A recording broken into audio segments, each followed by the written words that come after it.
China has quite a lot of water problems. To put it simply, we can use 8 Chinese characters. Much water, little water, dirty water, and muddy water. What is much water? It means there are frequent floods. Every year, the losses from big floods reach 1% of GDP. The second is little water. China generally has a shortage of water resources. Because of lack of water, lakes and rivers have dried up, and wetlands have shrunk. This phenomenon is very serious. Out of 600 cities in China, 300 or 400 face a water shortage. The third is dirty water, meaning that water pollution is a big problem. Water pollution has also aggravated the shortage of water resources. The fourth is muddy water. This refers to soil erosion in China, which is very serious. Every year, soil erosion is probably 5 billion tons. So these are the 4 big water problems. They are also our most difficult challenges.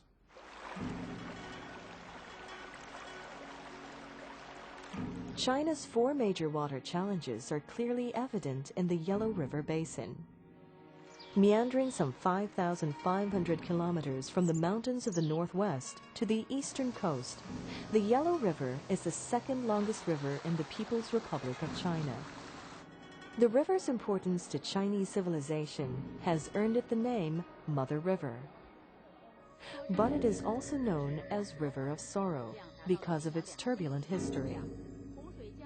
The river has changed course, frequently flooding its banks and causing millions of deaths over the millennia. The Yellow River Conservancy Commission, or YRCC, plans and coordinates the management of water resources in the river basin. Everybody knows the Yellow River is the most difficult river to manage in the world. Why is it the most difficult? The main reason is the river has little water and a lot of sediment. This has caused a series of problems. The Yellow River carries the largest concentration of sediment of any major river in the world. It transports 1.6 billion tons of sediment every year, mostly because of erosion on the lowest plateau in the northwest provinces where the river passes through. The sediment deposits in the lower reaches. Over time, the silt has raised the riverbed several meters above the surrounding land, creating a serious flood hazard.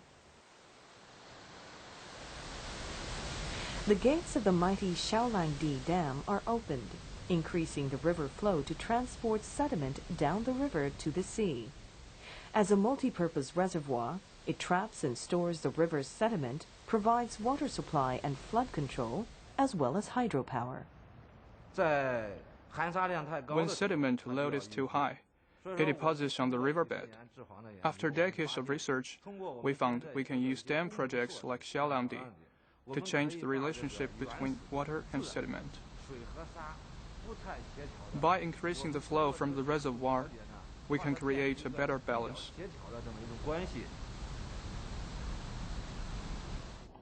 Soil conservation on the lowest plateau is an important part of a long-term strategy to reduce the sediment load of the Yellow River. On the steep slopes, terraces are constructed in the soft yellow earth and trees planted to reduce soil erosion. Numerous check dams trap water and soil to lessen erosion in the gullies. Before, soil erosion was very serious here, but after we terraced the hills, more than 90% of water and the soil is retained when the rains come. Defying all attempts to control it, the Yellow River still overflows its dikes, as recently as 2003 in Henan and Shandong provinces. Over the past 50 years, extensive flood protection measures have greatly reduced the loss of life from floods. YRCC has recently undertaken a major project to improve flood management and develop effective flood forecasting and warning systems. In the most vulnerable areas of the floodplain, elevated earth platforms are being erected where new, safer villages will be built. Throughout the floodplain, people are encouraged to build their homes on raised ground for protection from the fury of the Yellow River. While prone to flooding in the rainy season, the average flow of the Yellow River is relatively low. The thirst for water for irrigation and water supply is insatiable. Economic development along the river's course has increased the demand for water to the point that the river was drying up completely in the lower reaches. This not only affected water supply, but also damaged the river's ecosystem, especially the wetlands of the delta.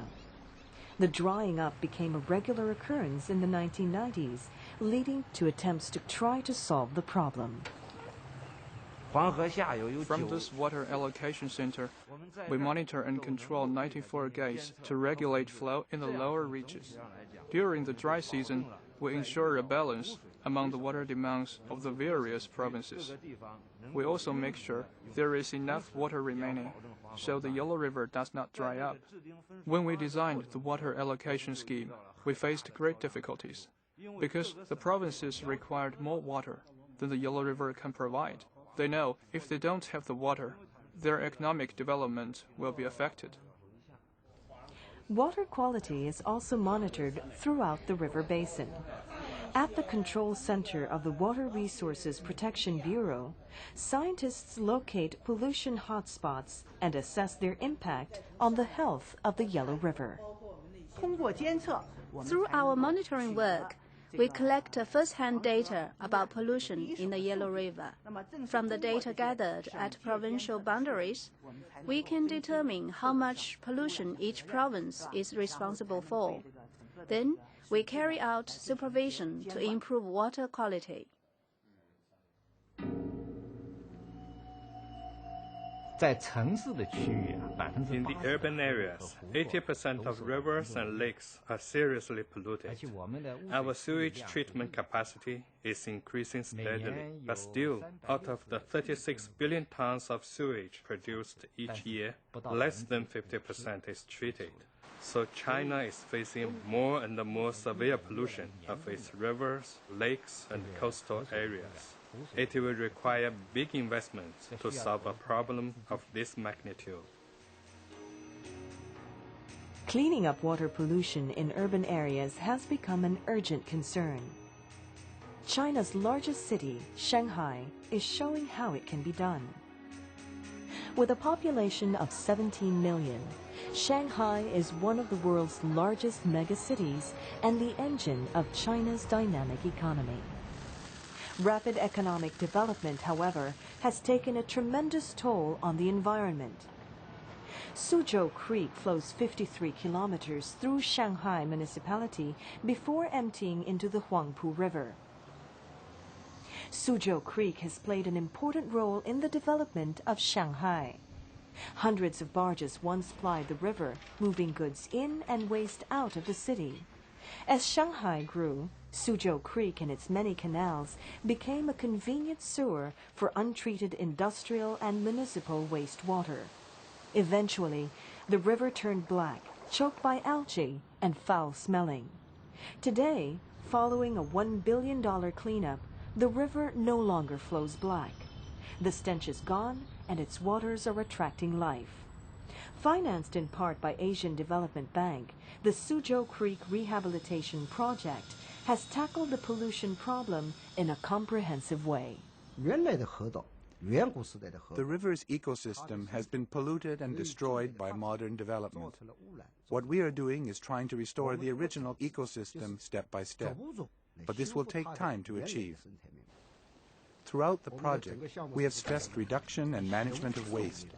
The sewage that used to flow into the river is now collected in pipes and processed at a wastewater treatment plant up to standard. Then it is discharged. In this way, sewage won't enter the river and the water becomes cleaner. This is a basic measure. By the end of last year, 2004, sewage treatment in Shanghai reached 65% of total wastewater. According to our plan, by the end of 2005, we will be up to 70%. And by 2010, we will reach 80% of sewage treated. Investment in environmental protection amounts to 3% of Shanghai's GDP every year. As the economy grows, so does investment in the environment.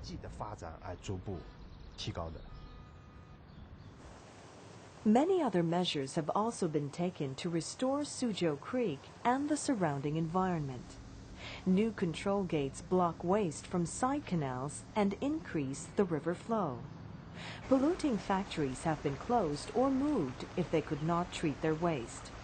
Special boats ply the river, pumping oxygen into the water to enhance its quality. Along the embankments, rundown buildings and houses are being torn down, and some residents have been resettled within the city. Urban renewal has turned Suzhou Creek into a pleasant residential neighborhood with extensive promenades and green space.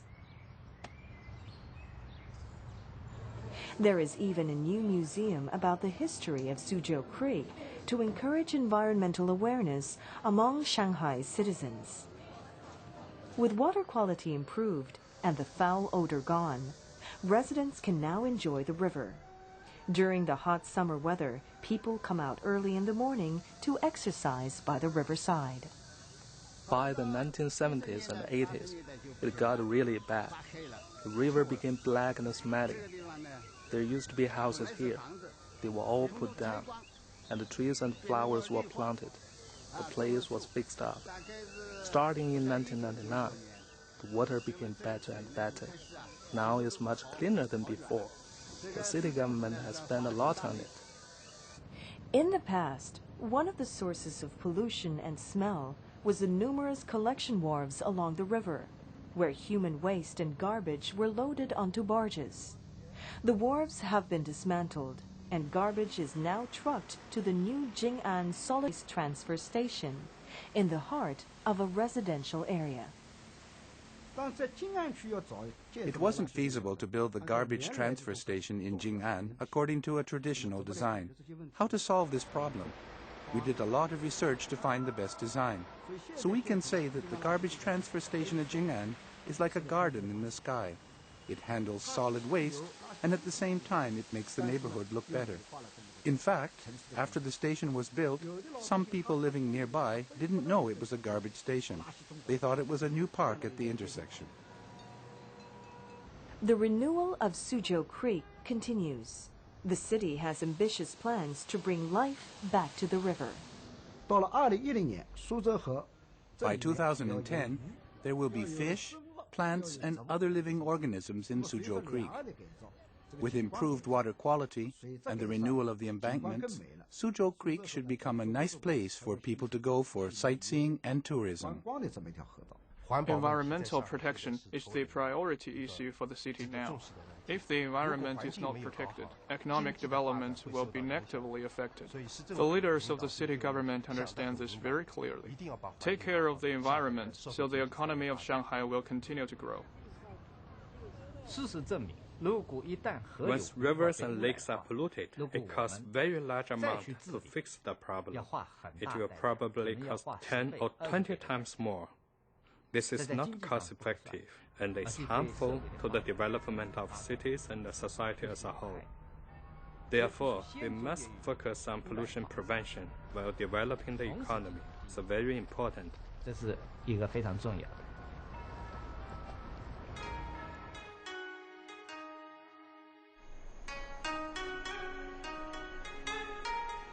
The arid mountains of Gansu province. With hardly any rainfall, extensive areas of Gansu face a critical water shortage. China has made remarkable economic strides in the last 2 decades, but progress has been uneven. The gap between the east and western regions and urban and rural areas has increased. Rural poverty is particularly acute in the western provinces, such as Gansu, one of the poorest provinces in China. According to government figures, 1 in 3 people in the rural areas does not have a safe, adequate, and accessible water supply. People in these rural communities depend on agriculture as a way of life and have fewer options for finding water. The lack of water for their daily needs and irrigation impairs their health and economic prospects. 根据我们的调查呢，到现在为止，中国大约还有3亿。According to our investigations, there are probably more than 300 million people in China who do not have access to safe drinking water. These people are mainly living in the countryside. The government is determined to give priority to solving the drinking water problem in the rural areas in the coming period. In Gansu, the main source of water is the Yellow River, which flows 700 kilometers across the province. The Yellow River is the main source of water for Gansu. It supplies water for agriculture and industry. It provides drinking water for the rural and urban populations. It is a river that gives life. It provides for our basic needs. Along the Yellow River, water is drawn for irrigation. Only 1/3 of agricultural land is irrigated, but it feeds 2/3 of the people of the province and produces 70% of our grain. To increase irrigation coverage, water is pumped from the Yellow River through a network of aqueducts, lifting water up to 600 meters to fields and villages many kilometers away. Constructed by the provincial government, the irrigation systems are managed by farmers who are members of water user associations. The Yellow River sustains life near its banks, but in the upland areas, the only source of water is sparse and sporadic rainfall. If the rains come in July, the barren landscape of Dongshan County is transformed. Crops emerge on the narrow terraces cut into the hillsides to retain moisture.